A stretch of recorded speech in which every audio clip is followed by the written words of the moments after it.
as an assistant, I got on some high level shoots. And so the best designer stuff was there. And I was, for some reason, really interested in leather work, very inspired by that stuff. So even uniform and gear and things like that, I liked the way that was designed with function, but then to elevate it was very inspiring. Hi, and welcome to Handbag Designer 101, the podcast with your host, Emily Blumenthal, handbag industry expert and the handbag fairy godmother. Each week, we uncover the stories behind the handbags we love, from the iconic brands and top designers to the creativity, craftsmanship, and culture that define the handbag world. Whether you're a designer, collector, or simply passionate about handbags, this is your front row seat to it all.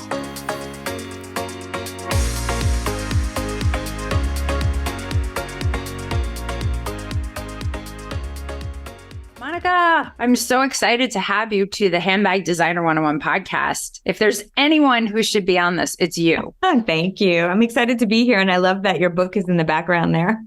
I mean, if you wrote a book, you might as well have it. Where's your book? My book is actually at my apartment and not on display here. So I should bring it with you wherever you go. Right? I only have a few copies left, I think. Oh my God, I still buy my own. Yeah, I don't really understand how it all works, because I see some like resale quite high for my book, but then it's like, isn't it still available? I don't know. It's one of those things that I did as a labor of love. It was a kind of a bookend for that whole handbag. Literal bookend. 20 years in handbags. I think at that point it was 15 years in handbags. And I just wanted to commemorate it by doing something like that. And what's the name of your book? It's called Handbags, a Love Story. A to Z, basically. It tells you all the, I guess, collectibles, the little secrets behind a lot of the designer brands. It really is a nice memory lane thing too. I think that it's a moment in time because handbags become classics, but they also commemorate certain trends and fads. And like, it's funny now to see like what was in the 20 years later,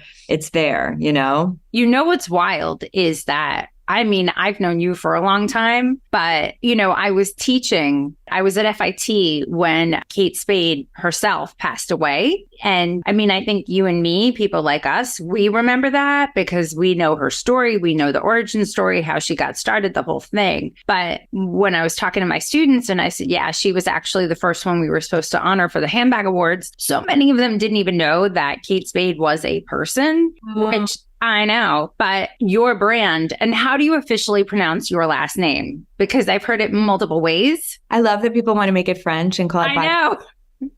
It is not Botkier, it is Botkier. We must preface this by saying it is my former brand. It is no longer my brand. Correct. But you spawned it, but the brand is still very much around. It's still very much sold. Yeah. Mm-hmm. And to bookend that about Kate Spade, when I was talking to my students about your brand, how I said, actually, I know the creator. And they said, oh, there was a creator. I thought it was just a brand name. And I was like, oh, God. Years. That's what 20 years get you, right?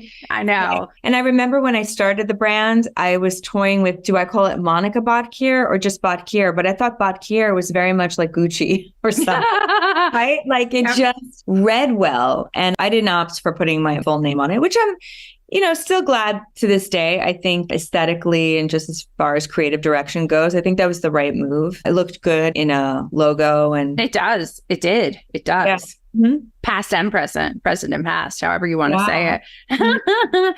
No, it's like of that time when you started, it was you. It's like going back to talking about, people like you and me, like talking about that era. It's like, wow, who are the big brands? It was you, it was Minkoff. And then who are the other brands that popped up of these solopreneur, female founded handbag brands? I don't think there's any of them left at this point. 𝐃𝐞𝐬. Remember how big 𝐃𝐞𝐬 was for a minute? I do. It was when Jessica Simpson was I feel like she put them on the map, but I could be wrong. But that was like when reality TV just really started to hit. Yeah. Really interesting, right? Just 𝐃𝐞𝐬 was sold. I think Manhattan Portage was sold, like all of those brands at that point.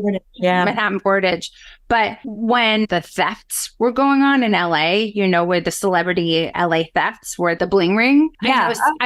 I know one of your bags was stolen in one of them because I heard on the documentary, and my Botkier bag was stolen. And I'm like, oh, what a moment in time to capture. Well, you want to know something? I have a crazy clip from the New York Post post. I think it was like 2004. Somebody was mugged, and the guy and his girlfriend, and I just remember there was a snippet in there that she didn't want to give up her Botkier bag. And I was like, oh my God, have I arrived? How crazy. That was around the time of like Sex and the City. Yep. That kind of thing. They were pulling bags from us. Yeah, this is a wild ride, you know. Literal wild ride. So because I know your story so well, and really what this podcast is about is highlighting the journeys of what it takes to create a brand, a successful brand, the good, bad, and the ugly. I mean, you had a lawsuit tied into the Kardashians. I remember that. I kept the articles, and I was texting you like, wow, how are you doing? Because that was a thing. So I remember going way, way, way back, you know, to our toddlerhood in handbag land. You were a photographer. You stumbled upon leathers. What was the origin story of all that? Yeah, so my dream since I was probably like 12 was to be a fashion photographer. And I think I was very influenced by magazines at the time. So I did pursue that path. I was able to, being a New York City kid, I went to the specialized junior high school where I majored in media and photography. Which one? Mark Twain. Oh my God, you made that commute? Well, I grew up in Manhattan Beach, so it was not a commute. It was 15 minutes. Oh my God, you were one of the lucky ones. I was, exactly. And then I went to LaGuardia, music and art, and I did make that commute to the Upper West Side from Manhattan Beach. That was unfortunate, but hey, I didn't know any better back then, and certainly had all the energy, but I was an art major there. I didn't know that.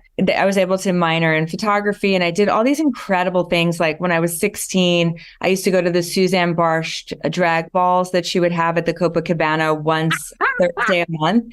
And I have the most incredible photos of all the drag queens. And I mean, these costumes were just so creative. It was mind-blowing and inspirational. So New York City at that time. Could you imagine your daughter doing that now? No. You know, like, hey, Mom, I'm going to go to this behind the scenes of a drag show. Let me get back to you because I'm taking pictures. So don't worry, it's all good. I mean, it is weird. You know, it is weird. I mean, my oldest is 18 now. I guess I could see her doing it, but I was a junior in high school at the time. And like me and my best friends would go, and I would take a camera in there and like develop the film. And yeah, but I was like getting home at 5 a.m. and then like getting ready for school, you know, right after, no sleep. But that we did that once a month. So it wasn't like at the time we could handle it. But it was incredible. A lot of inspiration everywhere. A couple of years after that, I was like sneaking into the fashion shows in Bryant Park. Like we were able to do that. Everything was like QR coded and over managed, I guess. So there was ways to get through and see things for yourself. So put it that way. But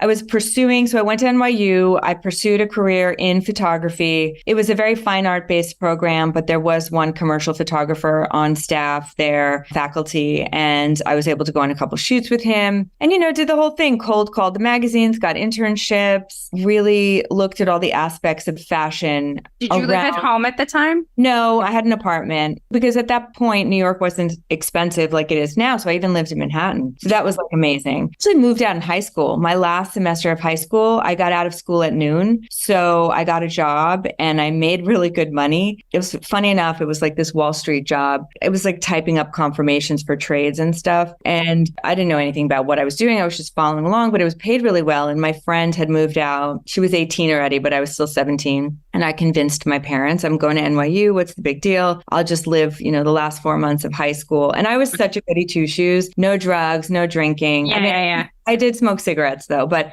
you know, I went to school, finished, like did the whole thing. And it was great. Like all around, I got a big independent experience and New York was so inspiring. And yeah, I just kept pursuing fashion photography. And so what really led me to accessories was more being on set with these amazing accessories, because as an assistant, I got on some high level shoots. And so the best designer stuff was there. And I was, for some reason, really interested in leather work, very inspired by that stuff. So even uniform and gear and things like that, I liked the way that was designed with function, but then to elevate it was very inspiring. At this point, though, as a result of probably you being so immersed in New York and knowing all these people, you were able at a young age to get yourself into places where most people couldn't. It's not like you had nepotism or anything else. You were a city kid and that was it. So your hustle was there just purely by default. Yeah, I think so. And I mean, I was definitely a shy person. So to this day, blame me not being famous fashion photographer on the fact that I was just not the right personality for it. You know, I think I had the talent and I definitely had the interest and passion, but I didn't have the skill set in terms of like networking and becoming important to certain editors. And yeah, I was too much of a nice girl. Like I wasn't that interesting, I guess. I don't know. You're the oldest, right? Yeah, oldest of two. And your parents were immigrants, right? Yes. They were very funny immigrants. I mean, I keep hearing immigrant stories where the parents were like, you have to be an accountant. You have to be a doctor. They were definitely not like that. They were like, just do whatever, follow your passion. Think about the fact that you have to, pay your rent. But I don't know. I would say my mom in particular was very supportive of the creative process and being creative. And she's creative herself, not in terms of any kind of career, but she takes great photographs. She's got great personal style. She's somebody that appreciates beauty. You were born here though, right? I was born here, yeah. Okay. It's not typical because my mom's Polish and my dad's Russian. So there are different immigration kind of like groups and, worlds here. And I wasn't really part of any of that, even though they have friends in both really. But yeah, so I don't know. I guess I kept working towards the goal of being a fashion photographer, but I also got to see how stylists work. My first jobs actually were stylist assistant with a guy that's now a pretty successful photographer. He switched gears. And yeah, I just saw all aspects of that business. And long story short, I was trudging along and suddenly got really inspired by handbags. I personally think it was because of Tom Ford and his Mombasa bag that he did for YSL. Yep. It kicked off, ignited a passion for me that I never knew I had to that extent. And I used to go look at them at Bergdorf Goodman. They used to have them in these glass cases. Yep. It's just like, that is the coolest thing I've ever seen in my life. That bag with the horn handle. And, amazing. I kept the story. Jesus, I don't even know if I was teaching already. I feel like I may have been because I started teaching while I was still getting my MBA. It's like a weird story how all that kind of went down. But the Mombasa bag is actually a cautionary tale of editorial in that they overgifted to too many editors. And this obviously predated the interwebs and social media and all that good stuff. But what they had done, because the gifting to influential editors, which is what influencers were at that time, right? Because you would gift the editors and then the editors would hopefully wear it. And then that's where your testimonials would come from. Mm-hmm. But what had happened is they were part of that whole cycle of gifting, which happens now to this day, but they overgifted to too many fashion editors. So it had a massive spike and the decline was just as fast. Oh, wow. Because so many editors were insulted that they saw that other lower level editors had actually received it. And Bloomingdale's had knocked off that bag faster than any other bag at the quote unquote affordable price point. But that bag to me was like mind blowing. Like, oh my God, it's a hobo, it's structured, but there's a horn as a handle. Like, who does that? And how can you get away with that? Incredible. And also even just the type of leather that they used, and it was raw on the inside. I bought one. I actually bought one. I love to tell. Do you still have it? I don't. I sold it. I sold it to fund the sample making for Botkier, actually. I had awesome. a couple of designer bags that I like somehow scraped together. And then I will tell you, just as a side note, I'm missing a bunch of great bags from my archive. Like, I don't know where they are. And I know I didn't sell those. So that's a side note. But, and your daughters don't have them. No. But, the other bag that was really inspiring was the Balenciaga. Yeah. The Moto, right? The city, that whole story. And I remember seeing editors with that one. The first one that came out, which was a smaller size. And I was so jealous. With the oversized hardware and everything. That came out even a little later. The first ones were really smaller. Stated and small. And that was like a $1,500 bag back then, I remember.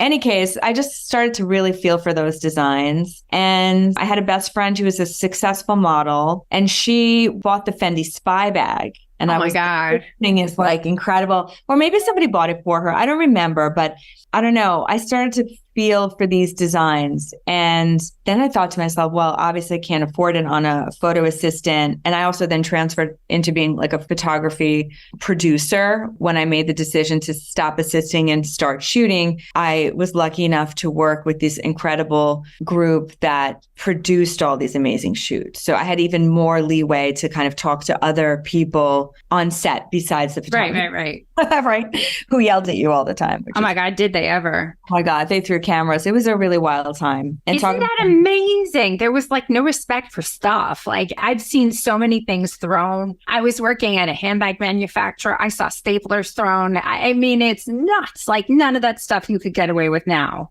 No, I mean, you'd be totally ostracized and filmed and forget about it. Plus, I was like one of 5 working female photographer assistants. Yeah.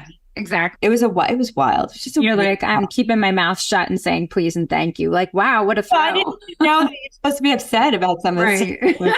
Like I had one guy who's a pretty big photographer and I wouldn't out him, but he was kind of like, let's date. And I was like, no. And he's like, okay, I'm not going to hire you anymore. And I was like, oh, all right then. Well, I don't like you, so I'm not going to date you. Just like, all right. I didn't realize like what a massive offense that was. But obviously with all my friends that were models, like they took a lot of shit. Thank goodness the industry has changed, I think, a large amount. But anyways, back to handbags. So yeah, I got inspired. And one day I'm walking down Bleecker Street and there was one of these places we make bags. And I was like, oh. So I go in there and I was like, I have an idea. And she's like, well, it was a Turkish woman. And I had just come back from Turkey and Greece. And I was like I bought a Turkish carpet bag. I like haggled for. I was like feeling myself and like really interested in everything, actually. I was interested in everything. And she was like, no, you can pick from these bag designs and we have all these different leathers and we make you a custom. And I said, how about making my design? Would you do that for me? And she said, yes. So I went and got a bag made. And then How much was it? It was expensive. $300. Oh my God, that's nothing. I mean, then it was a lot. In 2002, I think it was a lot. Yeah. But I don't know. Like I said, I wasn't really great with money. I was spending it on things that I felt were necessary. I don't know. I don't know what I was eating back then, but maybe handbags. So yeah, I don't know. I got the bag made and I had lunch or dinner maybe with a friend who was a menswear designer. And she was like, what is that bag? And I was like, oh, I designed it myself. I had it made. And she was like, listen, I'm doing the premier class trade show in Paris. Make me a few samples and let's see what happens. And I was like, really? And then I thought it was going to cost me with these people, it was going to cost me $1,000 to make 3 bags. Okay. Right. And I didn't know anything about manufacturers and the garment center and all those resources at that time yet. Right. And I was like, oh, I was going to redo my portfolio for photography. That kind of money. Exactly. And I was like, but then I said, okay, let me go for it. So I did it. And I literally got her 3 iterations of the trigger bag, basically, like 2 hours before her flight. Mm-hmm. And very interestingly, this gave me some confidence because she had really good response. And one of the people that responded, wanted my information right away, was a woman that wound up working for me as my head of sales because she was actually going to open a store in the meatpacking. This was when meatpacking hadn't been developed yet, right? Her store plans fell through. So she wound up actually coming to work for me. But subsequently, that was a bit later. Immediately after I'd made these samples and got them back, I was kind of like, hey, I've got something here, right? Right. So my other friend had a friend who was a buyer at Barney's, but she was not the accessories buyer. She was also on maternity leave. So she said, well, have your friend send me a package and a bag. And if I like it, I'll keep the bag and give her the contact info. And that's exactly what happened. And I still remember the name of the buyer, Carrie Chapman. Okay, so I have a Carrie Chapman story too. I don't know where she is right now. I'm sure I can find out on LinkedIn. She's upstate or something. But Carrie was the first buyer I ever met with my bags. Mm-hmm. And she always took time. She was always polite. And she looked at my bags. And I remember her saying, you should get out of here before anybody else sees these because they still need a lot of work.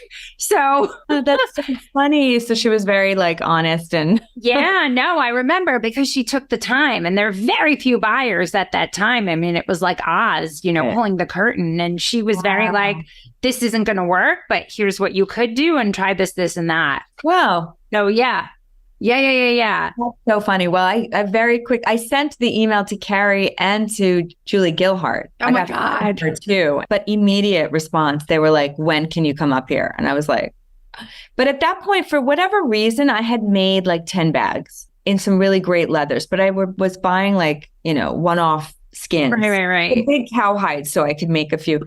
So I don't really know how it happened. Where were you buying your leathers? Well, I think one of my earliest was Global. And then I really worked with Libra. I mean, those were the early days. But funny enough, at the same time, I was like, hey, I was feeling kind of bullish. So my friend Jennifer Smith, who I don't also know where she is these days, but she must have been the fashion director of Lucky. I was just going to say it was Lucky magazine. Oh, Lucky magazine. yeah, So yeah. I said to her, but I had only met her as an assistant, as a photo assistant. So I said, hey, I did like a 4x5 shoot, right? So I had these crisp photos of these. And I said, emailed them to her, like those old little apples that were just like those round puffy computers. I remember sitting down on my glass desk, like, okay. Yeah. I don't even know, honestly, how I scanned the photo in. I think I had like one of those flatbed scanners from God. It was ridiculous. But anyway, I said, hey, I think I'm going to start a handbag line. What do you think? She was like, come in, like now. I went in to Condé Nast. I actually sold a few handbags because so you had like 2 samples left to show. Basically. And she put it in the magazine in a Well story. And all I had to put there was my phone number. So people were calling me. And then the next big press I got almost immediately was from InStyle, but that was coordinated with an on-air TV segment. So forget it. Like I was just inundated. So it was an incredibly meteoric rise, which looking back on it, I didn't know what was happening. I just was really good at keeping up with shit. Like I was not going to lose one sale. I was digging. I got this color. I've got this side. I'm going to do this. Very soon, I realized I needed proper designers on my staff. So I hired this incredible guy. This is wild that you went from an accidental designer to hiring people. That's like, I mean, because I wasn't a designer by trade, and by no means did I ever. I mean, I had moments of luck and I got into good pubs, but it never spawned to. I mean, you had the product to back it up. You know what? I will say I should kind of go back a tiny bit and say one thing. As soon as I got interest from Barney's, I went back to that Turkish lady on Bleecker Street and I was like, give me back whatever patterns you have. And she was like trying to not do that. And I said, no, you need to give them back to me because these are my designs. So she did, but it took me a while to get them. And you have to pay for the patterns? No. Really? They were cardboard. They were like bullshit patterns. Yeah. The old tag. Just I knew enough to do that. And then I also have to say that as soon as there was some interest, like Barney's placed a 101 piece order. You remember it as 101? Yeah, it was 101. And I thought that's so strange, but so great, I guess. I also know that it was deliverable in August. So just to show you the timeline, the dinner that I had with my friend, the menswear designer, that was in April. So oh my God.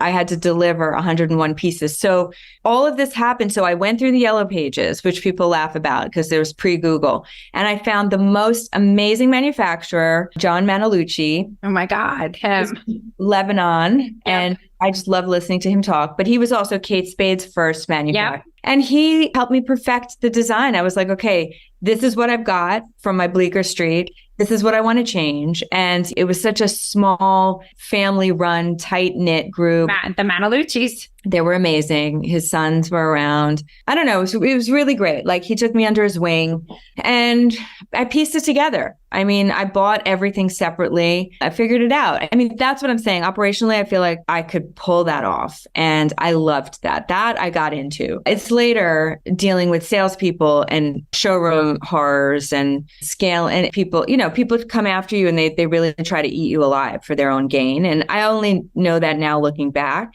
I would have built out the business a bit differently, certainly would have sold the business differently, would have partnered differently. But that first 5 years was the most magical, incredible time that I feel so grateful for. And I learned a ton and it was creative and the best kind of stress you could have, like everybody after it. And it was super fun. And then, each design I did really well. Like my first 5 bags out of the gate. But, if you're an analytical person and somebody who understands business, which at the time I didn't, the space was wide open. I was just about to curse, but I'm not going to do that on your pod.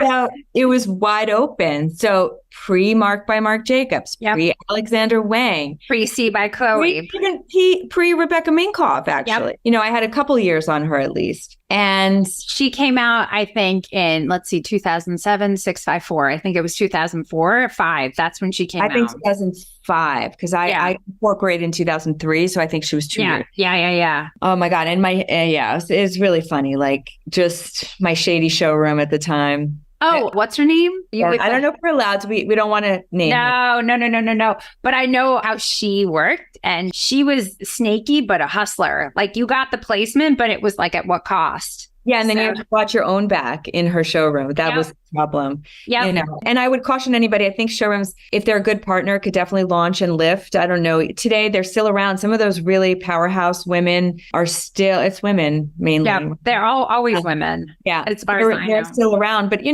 need to take sales in-house, and you need to build out a really strong sales team and a strong strategy, and not pay ridiculous commissions once you're actually built out your own brand. Although you can continue a really strong partnership, but it has to be on terms that make sense for a growing business. Let me ask you though, while all this was going on, right? You were pretty young. Did you at that time have a clear idea of who your customer was, or was it she's me? Well, that's what was clear. And I think that, 20 years in, here I am, I'm launching a new business and considering all kinds of demographics, right? Because at the time I was only considering my own. Right. And in a way, being a product person, like right now, you have all kinds of MBAs that are the people starting businesses. Back then, not to sound like a dinosaur, they were all creatives. Yeah. Nobody was putting together business plans to that extent. Nobody was did. Well, you're probably smarter than most of us. But all of my friends that actually, some of them became very successful with apparel brands and other things like this, jewelry brands, they were really coming from the heart, creating product that was usable, functional, gorgeous, sexy, whatever it is, but also priced well. If you ever wanted to start a handbag line and didn't know where to start, this is for you. Living proof that independent designers can make it big. Emily Blumenthal is one prime example. If you had dreams of becoming a handbag designer and didn't know where to start, this is for you. If you have a handbag brand and are in need of strategy and direction, this is for you. I'm Emily Blumenthal, handbag fairy godmother and handbag designer expert, and this is Handbag Designer 101, the masterclass. Over the next 10 classes, I will break down everything you need to know how to make, market, and manufacture a handbag. Broken down for you that you'll not only skip steps in that handbag building process, but also save money in that learning curve. For the past 20 years, I've been teaching at the top fashion universities in New York City, created the Handbag Awards, and also the Handbag Designer 101 podcast. I'm going to show you like I have countless brands, from sketch to sample to shelf, whether you're just starting out and don't know where to begin, or even if you have a handbag line and just need some strategic direction, the Handbag Designer 101 Masterclass is just for you. So let's get started, and you will be the creator of the next It Bag. Join me, Emily Blumenthal, with the Handbag Designer 101 Masterclass.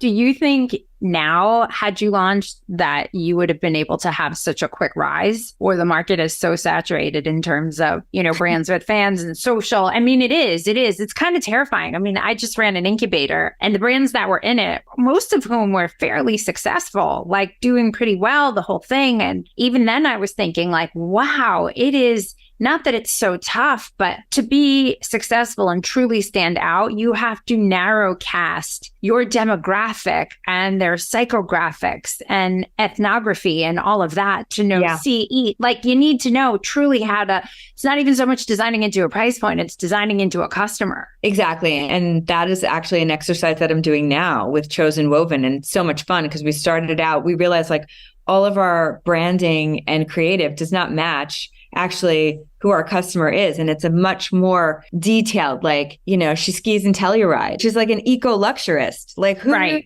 word, but that's what it is, right? So she's sophisticated, but she's also granola in the most luxe way you can think. Right. No, I didn't do that with Botkier, except the downtown chic thing came from Botkier. That is what I encapsulated. And I know it was coined and used by others, but we were the one that actually narrowed down our cool city girl to that and that aesthetic. Now, I laugh because when I look back at my archives in 2009, I think I was pregnant. I think the back-to-back pregnancies and the stuff, it looks like Valentino, not Valentino rock star stud stuff, but like romantic Valentino. Right. Floral, Like I was getting really creative, but like really off brand, But that happens. I think that's a rite of passage as a designer. Yes. Terry Egan's, who wrote The End of Fashion, she's done a lot of those like in the face books about fashion, about as a designer, at least during that time, like Mizrahi and so forth, almost created their own demise by getting so enveloped their brand and that the customer needs to follow that as opposed to being cognizant of the evolution of who your customer really is. But I think it's a rite of passage as every designer to kind of not so much go off the deep end, but like, hey, this is how it's got to be because this is how I feel. And the evolution, it's so beautiful, and shop and buy and all that. I think it's really interesting. Well, it is. And now, I mean, with social media being the foundation for any of it, whereas before, where and how did brands communicate? They communicated through magazines, PR, and physical locations, and being in the right stores and being on the right people. But still, how would you know that if you didn't open up a magazine? So now, the inundation is very heavy and also very narrow, because you could omit a lot of things from your life and not even know about them because you're so busy kind of consuming the same content. So I don't know. You had a lot of situations, though. I know you had a few partnerships, you grew, you eventually sold your brand. Like, we can get to that. We've got some time before we hit that point, but you were knocked off. Let me ask you, did you ever think of putting a design patent on your silhouettes? I did that. Yeah, I tried to, but I didn't have any luck with it. Steve Madden knocked it off. The best part was going to Chinatown and seeing my designs with the Prada triangle on them. That was ridiculous. But there was a lot of that. I mean, wasted a lot of time, money, and energy trying to protect the designs. And one little thing is off and it's no longer under protection. Steve Madden was known for that. He didn't just do it to me. He did it to everyone. Shoes, bags, like the whole thing. Anybody doing something interesting was not protected. But, it was a different customer at the same time, too, interestingly. Yeah. So the ships passed in the night to some extent, but it was still dollars out of the young designers, coffers, I would say. How long did you go before you said, oh my God, I need a partner? What was that? Because I know you had, and then you didn't, and then you did. What happened there? Oh, I had Botkier independently for 10 years. The real sweet ride was 6 years where it was just amazing. In 2007, I really was courted like heavily. I had Delphine Arnault in my offices on cross country twice. That was amazing. And I was so naive. I actually thought that deal was going to go through. I thought my entire life would be very different. But what I didn't realize is that for them, kudos to me and I guess my team at the time, we were really able to create a brand. Because my photography background, I was shooting the campaigns, I was buying remnant pages in magazines. So I was advertising and I looked the part, and they were shocked to find that we were like a $10 million company. They thought we were like a $30 million company. Oh my God. 50. And I was like, no. And the thing is how to get there. Like, I never had the resources to really understand that scale. Well, more like keeping up with business and then chasing this bigger dream, which was sort of unfolding without that much effort. But that's not really the case. There was built up saturation. There was also huge competition and, just losing ground after a while. I spent a lot of time and money on a shoe development, which broke even, but I really should have licensed that. Licensing felt like a dirty word back then to a true creative, but the reality is that's how you do it. That's how Tori built her business. The shoes built that business, and the shoes were not profitable. Right. Were the right thing because with the market research, that's what the market wanted. Anyway, like I had cool stuff happen. Like, I think it was 7 for All Mankind. They came to me. They wanted us to license their name to do handbags. Now, if I wasn't so stretched thin, like that could have been a cool business for a couple of years, which just could have multiplied the revenues. I didn't have the CEO partner. The CEO that I was operational. Right. And as a creative. So I think that looking back, I missed that critical piece. And then it came to a point where I couldn't afford that person. So I was hoping the partnership would bring that. So was it 𝐉𝐸? It was also Stuart Weitzman. The last really sexy deal I had on the table was Stuart Weitzman. And I remember meeting him at the Peninsula Hotel. I mean, I've got stories. Like, I've got Andrew stories. But let's just say that he built an incredible business, I think has since really exited completely. He spent 40 years as a shoe dog, much respect. Yeah. But he was kind of looking at me with a big pregnant belly like, why don't you do it yourself? And I was like, listen, your people want you to do great handbags. I've got that. And I've got the people. And I'd love to do great shoes so we could do it together, Right. And I don't have 40 years because that's not the pace of the business today. Right. So needless to say, I didn't close that deal. And that was the last deal on the table before the world fell off a cliff, October 2008. Were you gutted when it didn't happen? No, I wasn't. Really? No, I wasn't. I didn't understand the loss of opportunity at that time because I didn't have a crystal ball. The thing is also, if I hadn't gotten it done by fall of 2008, nothing was going to happen for another 2-3 years. Right. And even so, I think our multiples just coming back to what they were. I mean, in some sectors, probably beauty. I don't think it's in handbags. What's a multiple? Let's so just the multiple that. What you can sell your company for, multiples of revenue or your profit, to keep it simple. So I look at the business a little bit different. The evolution of that moment was like a good 5 years, and that was it. And so the idea of even selling a company in year 4 that I was absolutely loving did not compute, even though I was not going to turn down any of these super sexy blue chip.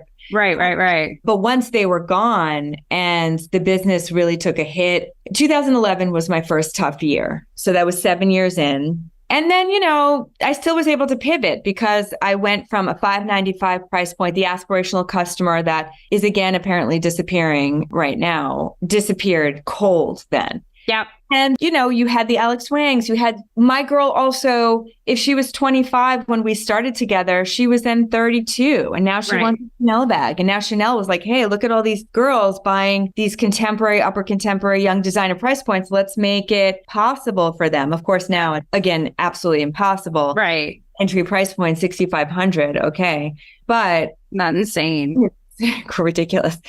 I mean, I still to this day have never done it. Like, just cannot pull the trigger on a Chanel bag. Cannot Me neither. Trigger on that. But that's the whole reason I started Botkier, because I was never going to be that person that was going to pull the trigger on an 𝐁𝐸𝐺, spend, multiple payments on a bag. I just wasn't going to do it. 2 things on that. One, same.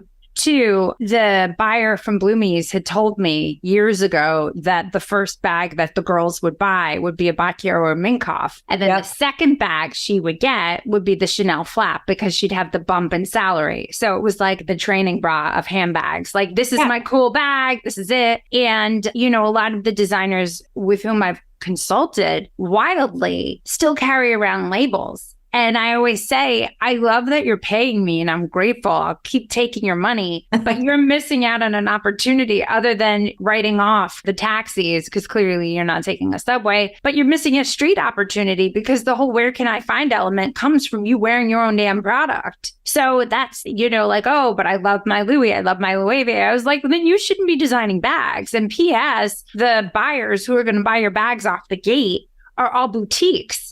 So those buyers at all the established retailers want to know what your traction and sales are before they even pick you up, especially now. Like, what are your D2C sales? Right. So it's the narrative. So I don't want to say I applaud that you haven't. I just can't either, purely for that same aspect. I mean, I'm Garmento offspring, and we were raised like, how much are the gray goods? How much is the cost per foot? And then you realize what the markup is, and you're like, hey, it's the exact same markup as it is for anything else. I might as well. It's cheaper to make your own bag. Truly. Absolutely. Where it all started. But also too, like, we were designing so many bags at that point, you had to wear test them. I had no time to wear other people's bags. Plus, I was really excited about what I was doing. I did buy designer bags, but for an archive. I would buy things that I thought were great design, but I didn't wear them. I just basically, wear them here and there a little bit, but mainly to like artistic pieces. Yeah. And then I would keep them or I'd sell them. I mean, I didn't get that deep into it, but I had a small, very unique collection, not like your typical. The Alexander Wang bag with the studs at the bottom. Never bought that. At that point, that was like sort of a newer generation. Yeah. And I had done that, like Nolita girl. It was just heavy. It was impractical. Yes. That bag. And I didn't love it. Although I think some of the leather choices were great and I loved all the iterations. Yep. I didn't want to wear it. I had a student of mine at Parsons who had saved her money to get that. And I told her, I said, before you make these investments, go in there with something of value, wearing it to know how badly the bag is going to destroy it. Because I don't think a bag designed by a man would take into consideration, tights and all these other things and the studs and sticking, no disrespect in saying that a man couldn't design, but, like the wherewithal of like what I'm wearing, I know that bag will stick to everything. Exactly. Well, but I remember sometimes it is that way, though. Even as a female designer, I remember some of our boutiques were occasionally older women. They're probably my age now, but back then I was like, these people are old. Old. But they were always concerned, like, oh, the weight, and I was like, the weight. And I always made sure to keep it in mind because I understand, like, nobody wants to carry a heavy bag. But now at this age, I'm like, oh, I get that. Like, it needs to be weight distributed properly, not to mess with your back, Listen, those Marc Jacobs bags of those days should have come with an orthopedist number because those bags were heavy while they were empty. And they just kept getting heavier and heavier. And I thought, God, I would love to buy one purely out of principle. But it was like, what the hell am I going to put in there? Totally.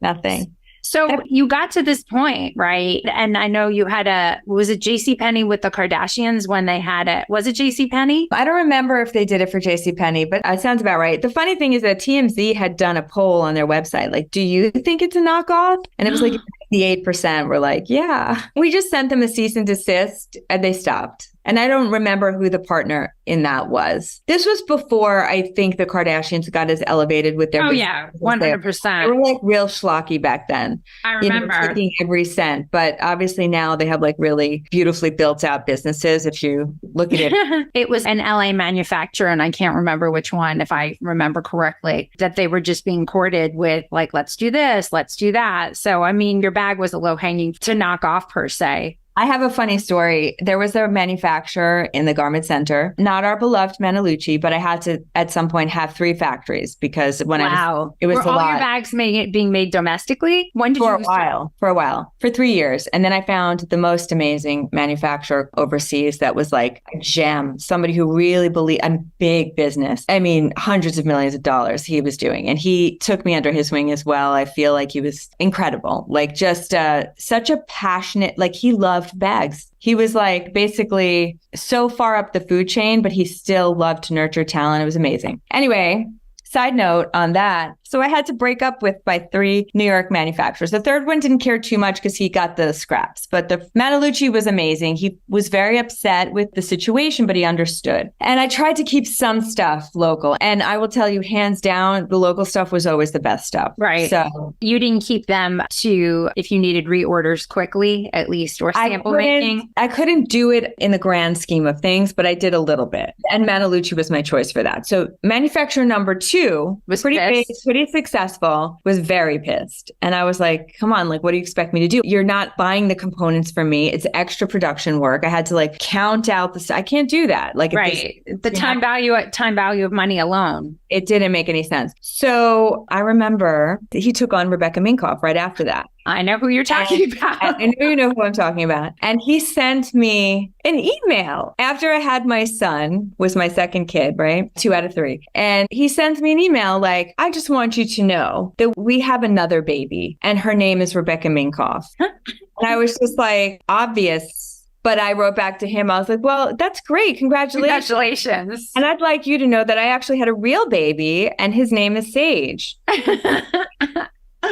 Oh my God. Sage is 15 now? He is going to be 15 in November. Yeah, I remember all these things. That's nuts. Yeah, I was so like, what are you trying to say to me? Like, haha, meanwhile, it's like, it's a small world, but it was unnecessary to send me that email. But, obviously he was spiteful and feeling like, well, you left me high and dry and I found somebody else amazing. Congrats. And, whatever. Okay, good for you. Yeah. Like, we're all in it together. And in a way, I mean, we're all part of the same pie, but at the same time, I really don't think, we had the same customer base, actually. You had commented about the $595 point going down to $495. She gets credit for that, for making that big jump. But I know you were also part of that movement. Well, no, I'll give her credit for that because I think that she was ahead of it. I was so expanded that I had to contract in order to reconfigure. She was just on the come up, so she was able to catch it ahead. Right. And he said it for everyone, but it was right. I don't know what kind of market research they did, but it was correct. The new price point was actually $395 and $495 max for the big anything. Right. So that made a lot of sense. Now, where I saved my business was in 2011 when shit was hitting the fan and everything sort of caught up to us. And also I was actually working with equity investors for the first time and they pulled out. So they strung me along for 9 months. I dumped tens of thousands into legal and then they decided to pull out. So that was a whole nother nightmare. But I remember that. What I did do well was come up with another design that was able to be very healthy margins and the right price point. So the Valentina group was born then, and that changed everything. Is that your mom's name? No, just made it up. Oh my God. Wait, in hindsight, you must be pretty impressed with yourself to pull like another kicker bag out, because you give birth to 3 kids, but how many iconic bags can you really birth? I don't know if that one is iconic so much. It was just really the right bag at the right time. It was clever. It was well priced. It was chic. It did all the things, I don't know. But again, I think this is something that I have some odd talent with. I don't know. I mean, I didn't study it. I mean, I do look at some designer bags. Like I was just at a Etro event yesterday in Sag Harbor, and they had this bag. And I was like, this is brilliant hardware. Like I love jewelry. I love hardware design. I love clever solutions to problems. So I'm always going to be excited by stuff like that. And I think that's where you're always playing. I mean, I think apparel design is much harder. I think the fact that you moved into that, I mean, it's not apparel per se, but anything with sizing to me is terrifying. Like when I I have a partner who's brilliant and has a background in that. So certainly I wouldn't be trying to figure that out on my own. So you get to the point, when did you decide, like, I'm done, I'm out? Because I remember the drama. I think you had actually spoken to my class. I'm trying to think what year, 2011, 2012, if I was at FIT yet or if I was still at Parsons. But I know we were in communication and you're like, yeah, I have this big company and it's really exciting and da-da-da-da. And then I spoke to you after, you're like, yeah, that's done. That's done. And you had 3 kids by this point. Yeah, I had 3 kids, 2005, 2008, and 2009. I sold the company in 2013. So I think in 2011 was the rough year. 2012 was when the Valentina came out and kind of righted the ship. But that's when I also realized that I needed funding because the game had changed. Marketing was a massive expense. Digital marketing, influencer marketing, all of it. We didn't have to do that before. And it was capped costs with PR. And that was also kind of the age of the D2C brands. Yeah. There was a lot, I guess, 𝐾𝐞𝐬𝐢𝐠𝐧. Oh my God. Yeah. Everlane models. Like, I don't know when the Dagny Dover thing came, but there was suddenly this sort of millennial customer that when I started, I guess Gen X sounds old now, but back then we were 20. We were 20. But very quickly we were married with kids, moving on. You were before I was. Well, moving into a different lifestyle and a different demographic, it's always moving. It's always shifting. But I realized that I needed funding. I needed support. I really needed the back end support. I wanted more of logistics and that. And I thought it would be a great partnership, a strategic partnership where they would carry the back and even the in-house sales team and really strengthen those operational foundations and provide money for some really high level advertising and some of that stuff. Just expansion, basically. That was expansion, sort of protection against market conditions. And it turned out to be a bad partnership for me. You hear that so much. It's like a marriage. But in terms of the final hurrah, the final chapter of the partner that ended up taking over Botkier, because you were there for a minute and then you just... For 5 years, actually. You were there for that long? I didn't think it was that long. And then I got bought out for the final amount. Was it part of your contract to stay there for 5 years? Because that's a long time. No, I had a 3-year contract and then I had a 2-year consulting gig. And at which point I was working with other brands and actually really enjoying that. But I found it a little bit difficult to be the brand ambassador for Botkier without being really appreciated or respected much, to be honest. I mean, I feel like enough times passed that I could be honest about that. It was definitely not a feel-good situation. And I had so much to give to the company, and it was unwanted, basically, or it was deflected or sort of shut down. So I realized... It blows my mind when those situations happen. It's like you have this person who's a wealth of history, knowledge, branding, talent. Like, why aren't you using this person who you are paying to take full advantage to continue the legacy of the brand? But, that's where who you are as a visionary will always conflict with someone who is looking at it from a factory angle. Well, I'm going to give you one example, and I think that this should tell you everything. I had very few allies in that institution, but one of them, somebody who, I could go to when things were getting tricky and sticky. And this one said to me, high level male in the organization, said to me, well, think of it this way. Imagine you purchase a painting and it's expensive and it's beautiful and you put it up on your wall and your friends come over to see it. But there in the corner is a little chair with the artist sitting there. And you have to constantly talk about the artist. And he's like, just imagine that. And I was like, literally, that's what any successful investor would want, actually, to a point. Obviously, there comes a point where a brand can live possibly with, it's up to debate. But I think brands can live on without their founders if they can turn a page, they can always create a new vision. Right. As you said, it does move on from that moment. But just that thought and that mentality is not positive, let's put it that way, and kind of crazy. Yeah. When did you decide, that's it, I'm out? So when I was consulting, I was feeling kind of funny because obviously consulting in the world of accessories, it's a very small world. So I would get all this adulation, like, oh, can you help us do this? Can you help us do that? Great. But then I'm still repping for Botkier and I'm not really being told about everything. I'm being left out. The marketing team was an absolute disaster. All kinds of tricky mean girl stuff was going on. I mean, I hate to say that. So boring. But it was dumb. And then, I just kind of was like, why am I doing this? So I went back to the main team and I said, hey, buy me out officially? No. I said, I want to be full throttle. I had a few years working with some really wonderful people and creating some great things. But, you're making sure not to conflict with your...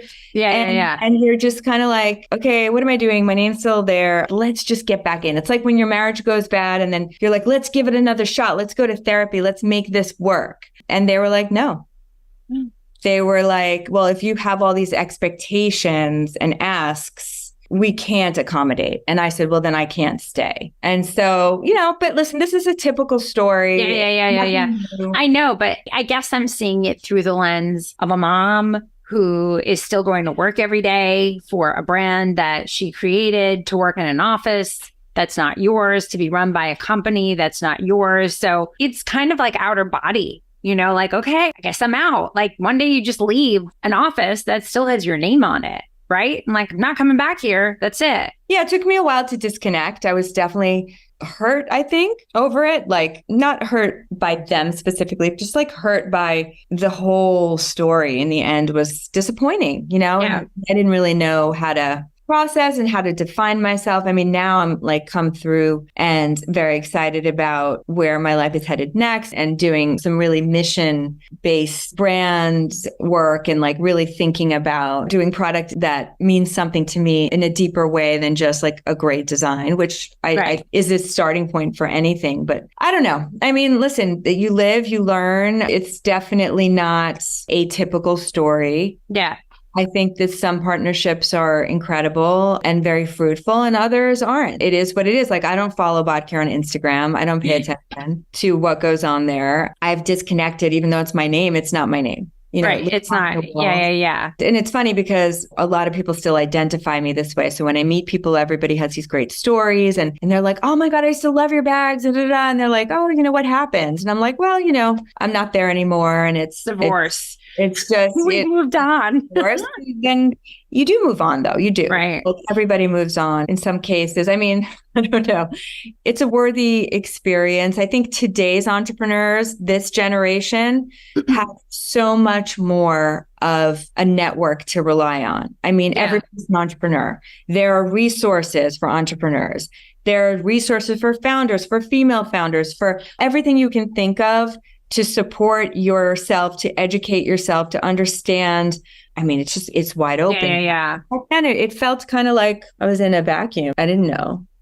I probably should have called up Rebecca and been like, okay, what No, it's true. 'Cause I ran into her not too long ago and we had like a funny little conversation about sort of like our worlds, our ex world in a sense. It's kind of like finding out you both dated the same person for the same amount of time. Like, what? That happened to you? What did they do to you? Oh, well, this is what they did to me. It's so funny because I think it might age me, age us, but it was like the golden age of being this creator of something that people genuinely consumed. And it was consumed in a way that's very different than it is now.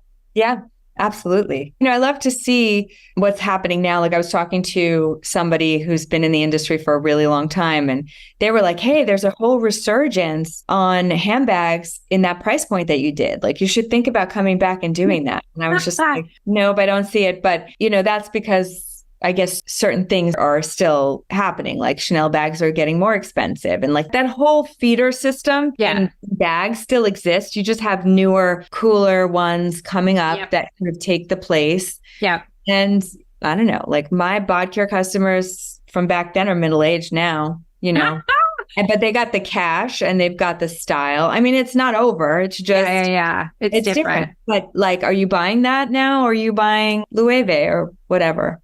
Not buying anything. I still can't do it. What bag do you carry? Oh, I'm going to show it to you. It's so wrecked right now, but I love this bag so much. And it's not a Botkier bag at all. It is a Barbara Bowie bag. Oh my God. Do you remember her? Yes. So this bag must be 15 years old. Oh, I worked with 𝐷, the strap company, to do a bag design for them. So I have their strap on here. It's a disastrous mess, but I freaking love it. It's perfect size. And it's got all the hardware that I like. So do you have an original Botkier bag in your rotation of handbags or you can't? You know what? They're precious to me now. I don't want to use them. I don't want to get them messed up. But I have the original right nearby if you want me to grab it. It looks like a homemade mess. Yeah. Go grab it. Go grab it for sure. It's literally right here. Oh my goodness. Check it out. Wow. Look at her.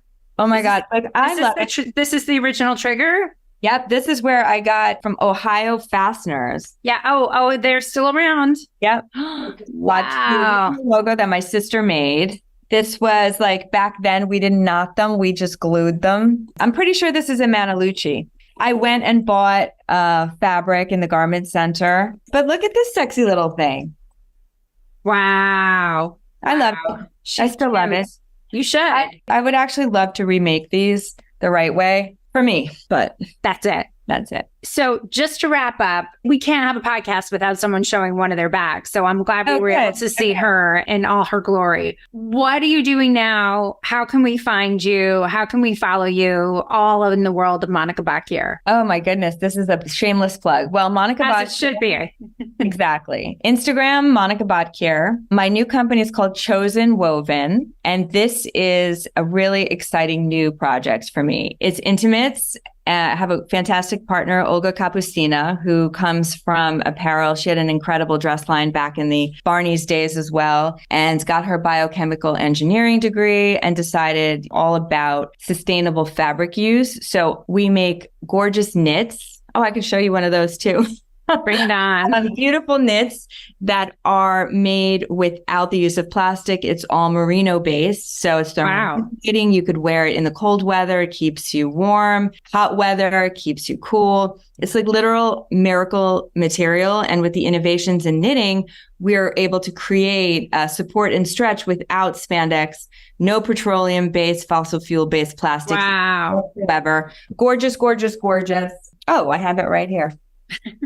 These panties are going to look huge because these are high-waisted, but against me, they're going to look very big. These are high-waisted and they're just like super pretty.